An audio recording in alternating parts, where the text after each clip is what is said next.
So I don't know if they're going to play this or edit it in its entirety, but go ahead and say and spell your name.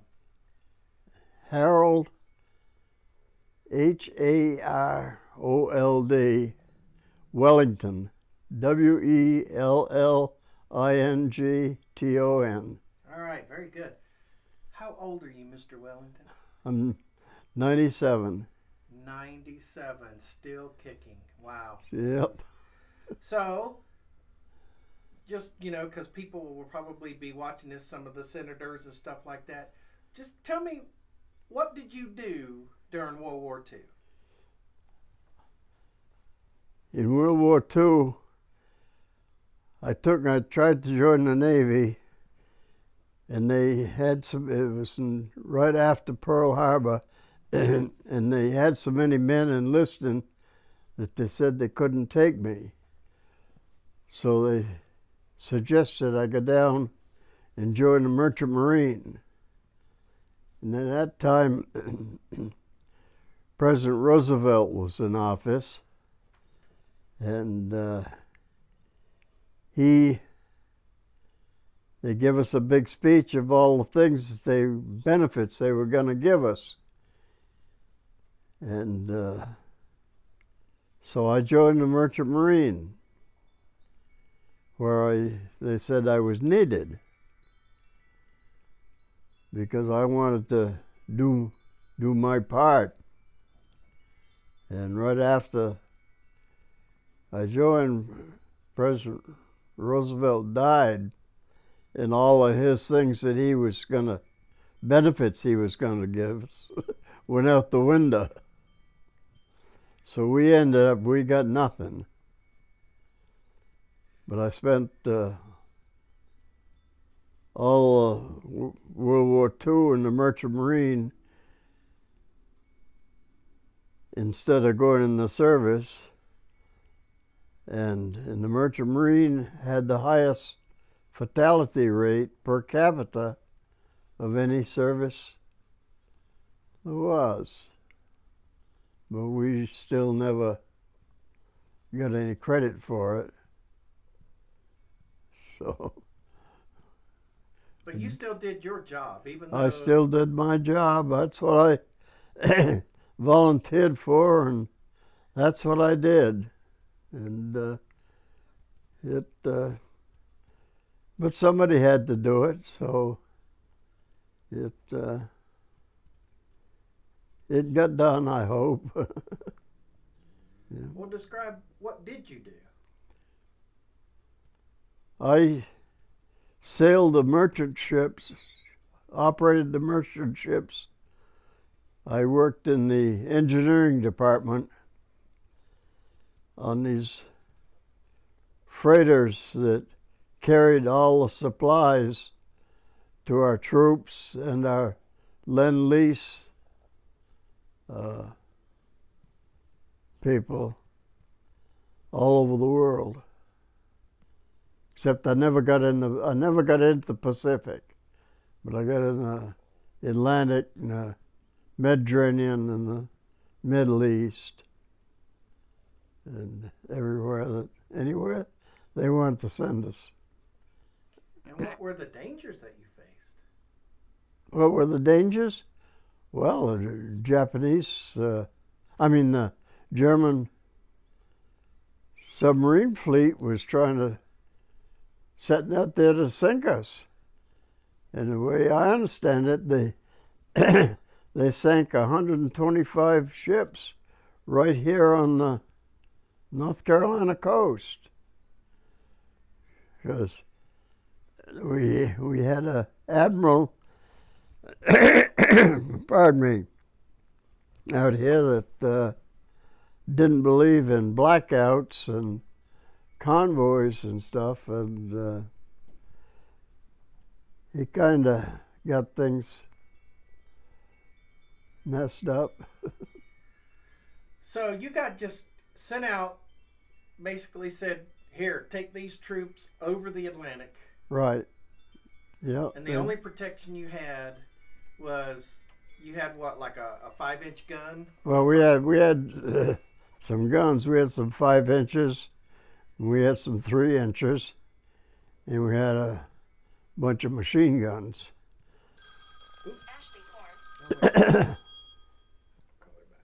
right, so I want to start that part over again. So basically, they sent you out. What kind of defenses did you have? We just say, pardon me. You need a drink of water? No, I'd be all right. They sent us out, and we had Navy Armed Guard aboard ship that manned the guns and everything, and we assisted them if we needed to, which was quite often. And where were we? Yeah, we were just if anywhere like they were sending Lend-Lease materials to Russia, and it was a death trip to go to up through into Murmansk, so they were sending it over through the Mediterranean and the Red Sea and Indian Ocean up into Persian Gulf into Iran and Iraq, and putting it on a train and sending it into Russia. I made 2 trips on doing that, and but wherever they needed supplies or anything, why they would send us on Liberty ships. That were, now, when you were serving on these Liberty ships and you were out in the middle of the ocean, yeah, and you were facing an unseen enemy. Oh yeah. We had the Germans were out there with their submarines, hunting us down and sinking us where they could. Yeah. Just sitting ducks out there. Yeah. How did that make you feel, being just out there kind of going, well, I may come home and I may not? Well, that's the way it was, but you didn't give it much thought, because the main thing is, I mean, we were just kids. I mean, I was 18. Some of them were younger than I was, because you could get in the Merchant Marine when you were 16. And I don't know if there was some who were 15. And sail those ships. Well, they couldn't get in the service, but they could get in the Merchant Marine. And we just went out there and did what we were told to do. Served our country. Yep. Exactly. Now, when you got back, the war was over. You got a call from the draft office, didn't you? Yeah. Oh yeah. I took him home and was home a couple of years, and the draft people called me up or sent me a notice somehow. It says that you had never been in the service, even though I'd been in the Merchant Marine all during the war. They said, you ain't never been in the service. So I said, we're going to draft you. So they drafted me in the Army for a year, and I hated that. And so after a year, they said, well, we're going to send you home, but you got to spend the next 6 years in the reserves. So I was home about 7 months. They sent me a notice that says, get your affairs together. And I knew what that meant. So I says, no way, I ain't going back in the Army. I said, I'm a seagoing man. I'm a sailor. So I went down to the Navy recruiter and I asked him, I said, is there anything I can do? And he says, yes. He says, if you'll agree to join the Navy, we'll get your release from the Army and shift it over to the Navy. So that's what I did. Now, how did you feel when they basically said, you haven't served yet, after all that time you put in on the Atlantic Ocean facing those German submarines? Well, I was a little upset because we had, in the Merchant Marine, we had the highest fatality rate per capita of any service. And they claim that we was average 1 out of every 26 got killed. And I think the Marines was, I think 1 out of every 31 or something. I've seen the figures, but I don't remember exactly what they were. Yeah. And you didn't get any recognition for your service until Oh no, the no, 80s. not no. The Merchant Marine never got any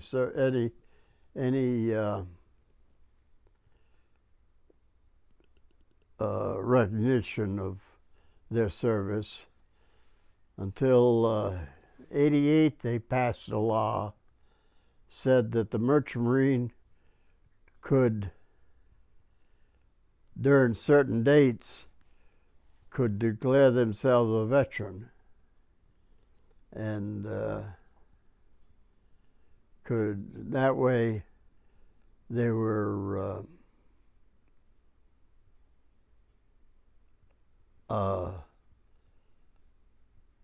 that give them the privilege of going to the VA hospital or something. They claimed that they were giving you privileges, which that was the only thing they gave you, was just, but as far as anything else under the VA bill, we got nothing.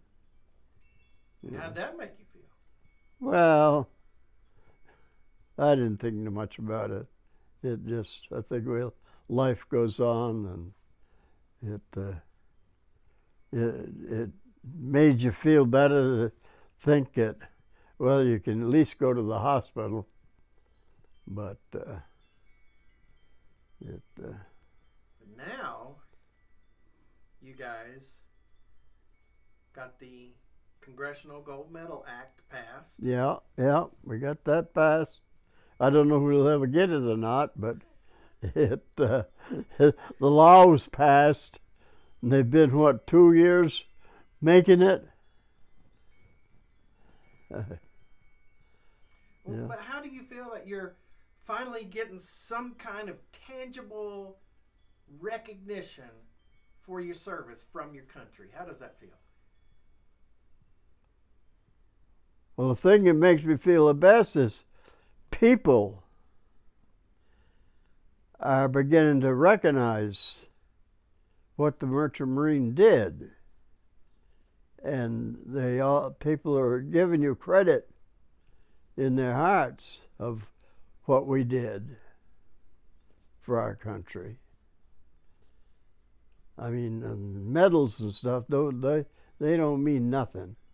They're something to look at and whatnot and look pretty, but it's getting the recognition and the, I don't know what you call it, privilege of being recognized as doing something. So it's very important to you that people know, and that the Merchant Marine's not forgotten. Oh yeah. They always were forgotten until just the last couple of years that people began to talk and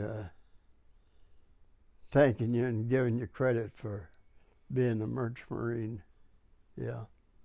Yeah. So really, all of this, the bill going through Congress, all the news reports about who, coming in saying, "Hey, we got this passed, we got that passed," knowing that, President Trump signed the bill into law. All of that makes you feel like the country has finally recognized you for what you've done. Yeah. Yeah. Yeah. Yeah. And what comes with that is that finally people on the street will come up to you and thank you for your service. Yeah. Yeah. So I think, not me, but, I want you to kind of say to us what it's like to finally be recognized as an actual World War II combat veteran. Well, it makes you feel good to think that people are recognizing you and giving you the credit that I think you deserve for doing what we did. I mean, somebody had to do it, and we did it, but it took a long time for them to say that we deserved the credit that we were getting. Yeah. Kind of maybe right some wrongs in the past. Yeah, I guess so. But it took a lot of our people on the merchant marine side. It took a lot of fighting with the politicians and everybody to get these laws passed. And I know one guy, he's 101 years old, a colored fellow down in Texas. I know him, and he's been fighting for years for get these laws, get us recognized. Yeah.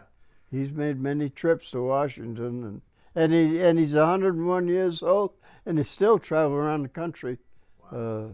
fighting for the merchant marine. Yeah.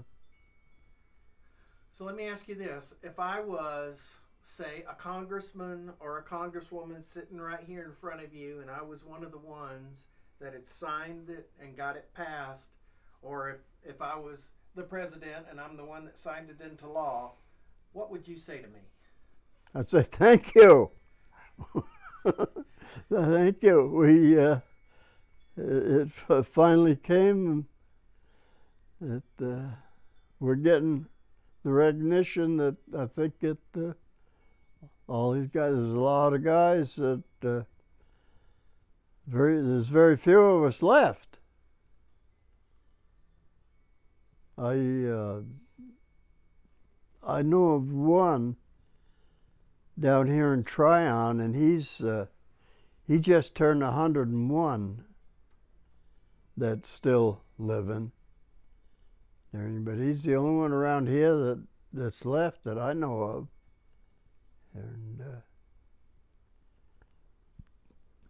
but what we had 11 up there to the convention that were over 100 years old. That's unbelievable. Yeah. Yeah, that's unbelievable. It seems like you have a lot of concern for your brothers in arms. You keep talking about them instead of yourself. Well, yeah.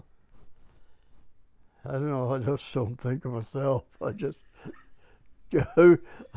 did what I thought was right and what I thought I could do. And of course, I'm getting old now and I can't do nothing. So, All right. and my mind is going, my memory's going. I can't remember a lot of things. Yeah. It's my eyesight's going. Everything's everything's going to pot. But I was trying to keep on. Oh yeah, you're still volunteering. You're still doing volunteer Yeah, work. still. Yeah.